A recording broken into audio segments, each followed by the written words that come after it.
Hello, good morning, friends. Today we will learn about MGT 14 under Section 117 of the Companies Act 2013. What the cases are in which a company is required to file MGT 14.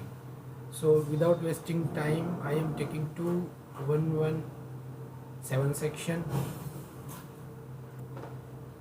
So I am here. Let's see, a copy of the resolution. I am marking the part what I am telling you.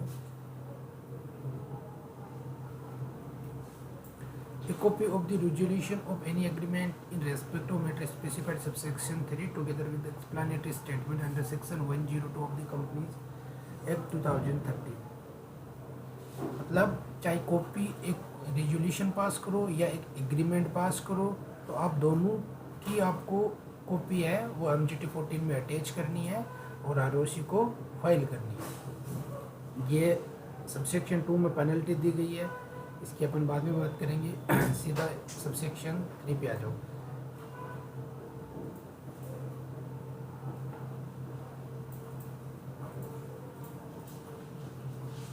Special resolution, आपको जब भी special resolution pass करते हो तो उसकी copy attach करके MGT 14 में file करनी रहती है। और जितने भी रिजोल्यूशन आप उस MGT जो स्पेशल रिजोल्यूशन पास करते हो वो MGT 14 में मेंशन करने होते हैं और उसकी ROC को एक कॉपी देनी रहती है within 30 days from the date of passing of the resolution.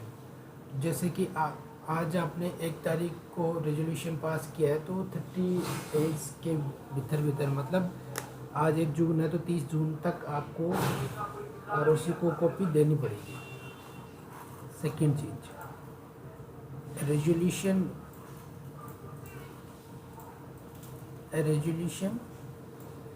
which have been agreed by all the member of a company but which if not so agreed would not have been effective for the purpose unless they had been passed as a special resolution. Simply you can think कि ये एक class meeting है और by all the member of the company resolution pass कर रहे हैं, we can say unanimous resolution. तो ये एक क्लास मीटिंग हो गई। जैसे इक्विटी शेयर, केवल उस मीटिंग में केवल इक्विटी शेयर ही आ रहे हैं, अंदर पार्ट ऑफ दिस उस मीटिंग में केवल प्रेफरेंस शेयर होल्डर आ रहे हैं, तो प्रेफरेंस शेयर होल्डर क्या हो गए, इक्विटी के लिए क्लास मीटिंग हो गई। और अगर इक्विटी शेयर आ रहे हैं तो इक्विटी शेयर होल्डर क्या एक क्लास मीटिंग हो गई प्रेफरेंस शेयर होल्डर के लिए। बट एनी रिजोल्यूशन, एक ऐसा रिजोल्यूशन आप पास कर रहे हो, एक कंपनी पास कर रही है ऐसा रिजोल्यूशन या agreement relating to appointment, reappointment, चाहे अपॉइंट करवा रही है, whether it is going to appoint, whether it is going to reappoint, whether it is going to renewal of appointment, whether it is going to variation of terms of appointment of a MD को चाहे आप appoint कर रहे हो, चाहे reappoint कर रहे हो, चाहे उसकी टर्म्स कंडीशन या variances of terms and condition. जैसे 5 लाख रुपये उसको पर मंथ से दे रहे हो तो 5 लाख से आप घटा के जैसे उसको 2.5 लाख कर रहे हो या 5 लाख से बढ़ा के उसको 7.5 लाख कर रहे हो, तो ये वेरिएशन हो गया उसके टर्म्स ऑफ अपॉइंटमेंट का। तो इस केस में भी आपको MGT 14 फाइल करना पड़ेगा। जो SR पास करोगे वो उसकी कॉपी MGT 14 पे लगानी पड़ेगी और within 30 days from the date of the resolution आपको ROC को फाइल करना पड़ेगा। और resolution requiring a company to be wound up voluntarily, we can say इच्छा मृत्यु। जब कंपनी कोई अपनी इच्छा से वाइंड अप होती है, वॉलेंट्री वाइंडिंग अप में चली जाती है, सेक्शन 59 ऑफ द IBC, तो इच्छा मृत्यु के केस में भी जैसे कंपल्सरी वाइंडिंग अप तो कोर्ट के माध्यम से होता है, बट ये खुद इच्छा मृत्यु हो रही है, उसका खुद वॉलेंट्री वाइंडिंग अप में जा रही है, तो इस केस में भी आपको 117 फॉलो करते हुए MGT 14 फाइल करना पड़ेगा। Next is special resolution pass in persistence of subsection 3 of section 179 पे मैं आपको ले चलता हूँ। 179 क्या बोलता है,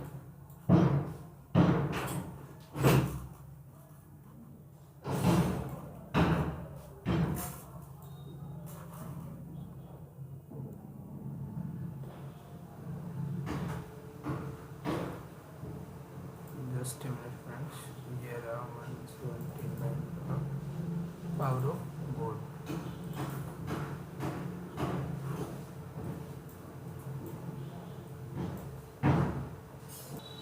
Here is 179 power of the board.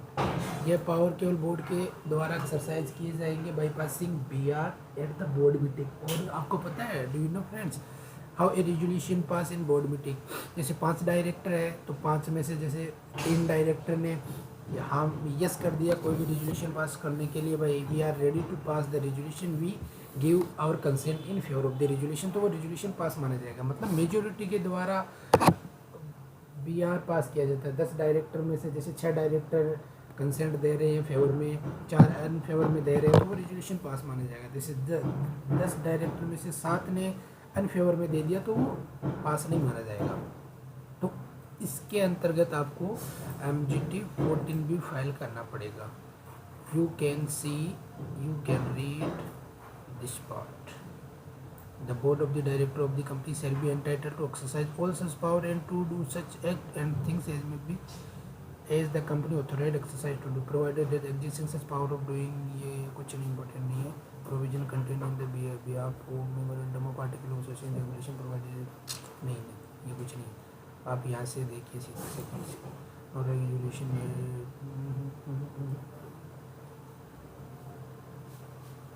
Subsection 3 में भी लिखा है, 117 में लिखा है कि आपको कौन से रेजोल्यूशन में MGT 14 फाइल करना पड़ेगा. जो रेजोल्यूशन आपने 179 सेक्शन सबसेक्शन 3 में पास की है. तो 179 सबसेक्शन 3 में क्या क्या होता है ये देखिए. To make calls on shareholder. जैसे आपको पता है कुछ पैसा कंपनी एप्लीकेशन के टाइम ले लेती है, कुछ पैसा अलॉटमेंट के टाइम ले लेती है, कुछ पैसा फर्स्ट कॉल पे ड्यू होता है, कुछ पैसा सेकंड कॉल पे ड्यू होता है. तो these right are centralised with board of director. जैसा बोर्ड ऑफ डायरेक्टर जब भी पैसा चाहेंगे वो कंपनी से मंगवा लेंगे और उस केस में BR पास होगा. और BR पास होने के बावजूद भी MGT 14 फाइल करना पड़ेगा. My friends, some student are misguided by the person कि SR के केस में ही MGT 14 फाइल करना रहता है. नहीं, SR के केस में MGT 14 फाइल करना रहता है. बिसाइड दैट BR के केस में भी MGT फाइल करना रहता है. ये मैटर है. सेकंड, अगर आप बाई बैक कर रहे हो एज पर सेक्शन 168 तो उसमें भी आपको MGT 14 फाइल करना रहता है. आप सिक्योरिटी इशू करते हो, डिबेंचर इशू करते हो, चाहे इंडिया में हो चाहे outside India, to borrow money, to invest fund of company, to grant loan or give guarantee provided security in respect of loan, to approve financial statement and board report. We can say adoption of financial statement and board report. आपको पता है 137 के अंतर्गत ROC को financial statement AOC 4 CFS, AOC 4 XBRL, तो उससे पहले adoption होता है बोर्ड के द्वारा. बोर्ड अडोप्ट करते हैं, फिर शेयर होल्डर अडोप्ट करते हैं, उसके बाद में मेंबर्स, उसके बाद में ऑडिटर को देते हैं, फिर मेंबर अप्रूव करते हैं. Such in such sequence financial statement are adopted. तो इस केस में भी कंपनी को MGT 14 फाइल करना रहता है. To diversify the business of company. ऐसा कोई भी रेजोल्यूशन पास कर रहे हैं जिसमें इस रेजोल्यूशन में ये मेंशन कर रहे हैं कि the board of director are going to diversify the businesses of the company, such kind of thing. ऐसा कुछ भी लिख दो. ऐसा कोई भी रेजोल्यूशन जो पास किया गया है कंपनी के बेस्ट इंटरेस्ट के लिए, तो वो भी अटैच करना पड़ेगा MGT 14 में. और जब पास किया गया उसके 30 दिन के भीतर ROC को फाइल करना रहता है. अगर कोई कंपनी माल कमीशन करती है, मर्जर करती है, रिकन्स्ट्रक्शन करती है, तो वो भी फाइल करना पड़ता है. टेक ओवर करती है, कोई कंट्रोलिंग इंटरेस्ट लेती है, ST जो एक्ट होता है उसके अंतर्गत सब्सटेंशियल टेक ओवर करती है, तो उसमें भी आपको MGT 14 फाइल करना रहता है. और एनी अदर मैटर एज में भी prescribe, any other matter as में भी प्रिस्क्राइब. इसमें इंटरनल ऑडिट और सेक्रेटरियल ऑडिट और KMP को प्रिंट करने का पावर दिया गया है. बेसिकली मैं सेंक्शन पे नहीं ले जा रहा, मैं ऐसे ही आपको बता रहा हूँ कि एज में भी प्रिस्क्राइब में क्या प्रिस्क्राइब हुआ है. तो बेसिकली मैं भी, ये वीडियो लंबी बन गई है बट मैं सारे कंटेंट को कवर कर लिया है इस पर. Friends, thing which is most important, I would like to tell you that 30 days is 60 days in case of IFSC company.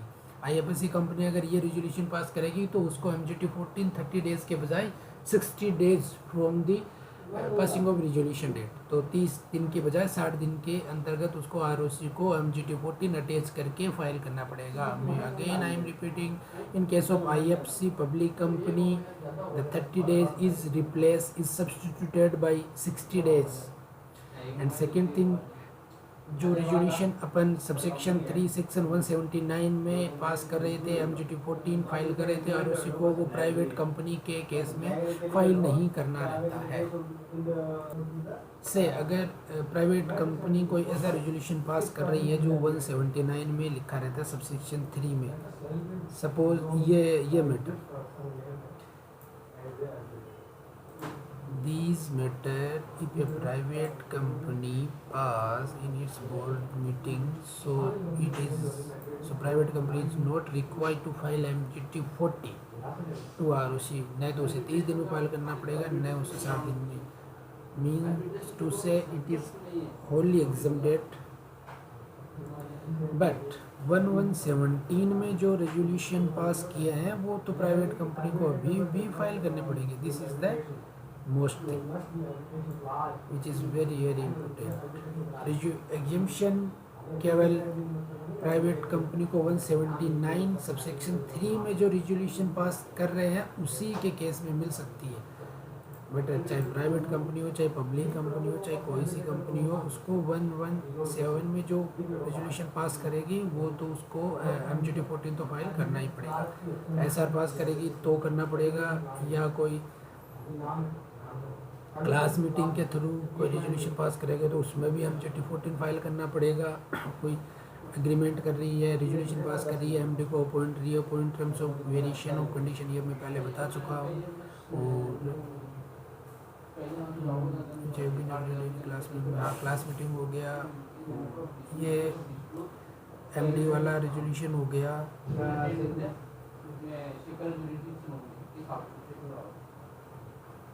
तो इस केसेस में MGT 14 फाइल करना पड़ेगा इन कंपनियों को। आई होप कि वीडियो आपको अच्छा लग रहा होगा। In case you have any doubt, please mention in the comment box. I will reply as far as possible for me. Whenever I will get time, I will understand your query, I will understand your question, and I will reply as soon as possible for me. Thank you. If you are new at my channel, please to be updated, subscribe updated channel, like and comments. Thank you very much, friends.